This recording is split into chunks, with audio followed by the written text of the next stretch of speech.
Hello friends, welcome back to our channel Piyush lifestyle. आज के আমি তোমাদেরকে দেখাবো একটা রেসিপি। আজকে অফিস থেকে ফেরার পরে তো মামুনি বললো আজকে একটা রেসিপি গুছিয়ে রেখেছে, বললো শসার পায়েস করবে। তো আজকে আমি তোমাদের সাথে শেয়ার করব শসার পায়েস। চলো তাহলে আমরা বানাই শসার পায়েস। আর তার জন্য কি কি উপকরণ লাগবে চলো আমরা একবার দেখে নিই। প্রথমে নিয়ে নিচ্ছি শসা, তারপর নিয়ে নিচ্ছি এলাচ, এখানে দুটো এলাচ আছে, আর এখানে এক বাটি দুধ আছে, চিনি নিয়ে নিচ্ছি, আর নিচ্ছি একটু ঘি। তো এবার শসাগুলোকে স্ক্র্যাপারে করে নেব, ঘষে নেব। দেখো শসাটাকে ঘষে নিয়েছি। এবার এই যে শসা থেকে যে জল বেরিয়েছে, আর এই শসার পুরো জলটাকে পুরো নিগড়ে নিতে হবে। এরকমভাবে শসার জলটাকে পুরো নিগড়ে নেবে যাতে একটু জল না থাকে, ঠিক আছে।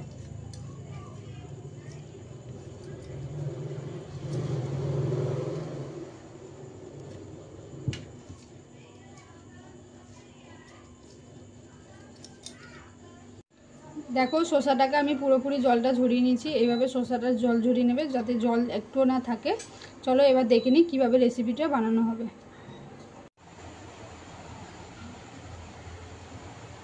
এবার আমি দিয়ে দেবো কড়ার মধ্যে ঘি, পরিমাণ মতন ঘি দিয়ে দেবো। তোমরা যতটা করবে রেসিপিটা শসার পায়েসটা, তোমাদের পরিমাণ মতন সব কিছু জিনিসপত্র নেবে। ঘি দিয়ে দিলাম, ঘিটা গলিয়ে নিলাম কড়ার মধ্যে।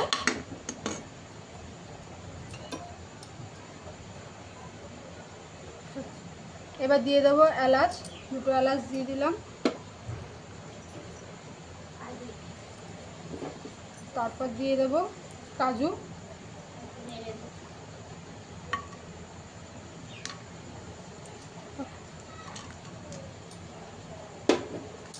কাজু কিশমিশ দিয়ে দিলাম, এলাচ দিয়ে দিলাম। একটু নেড়ে নিচ্ছি, হালকা একটু ফ্রাই করে নেবে। আর আমাদের স্ক্র্যাপারে ঘষে নেওয়া শসাটা আমরা পুরো দিয়ে দিচ্ছি।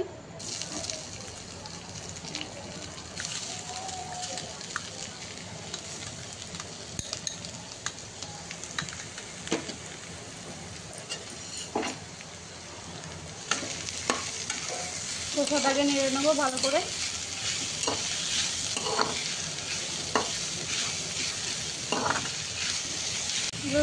শসাটাকে ভালো করে নেড়ে নেবে, আর গ্যাসের ফ্লেমটা মিডিয়াম রাখবে।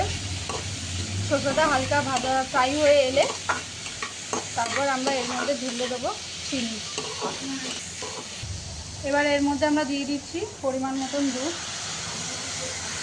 আর দুধটাকে হালকা উষ্ণ গরম করে রাখবে আগে থেকে অবশ্যই। দুধ দিয়ে দিয়েছি, এবার ভালো করে একটু নেড়ে নিচ্ছি।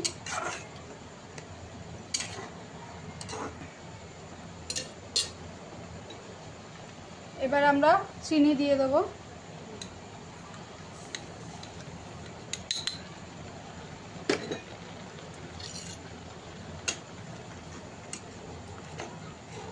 চিনিটা এবার ভালো করে আমরা নেড়ে নিলাম, মিশিয়ে নিলাম শসা আর দুধের সাথে।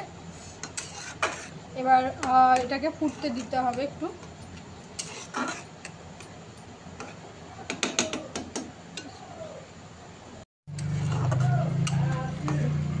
এবার এটাকে আমরা ভালো করে নেড়ে নিচ্ছি, আর এটা হয়ে গেলে একটা সুন্দর একটা গন্ধ বেরাবে।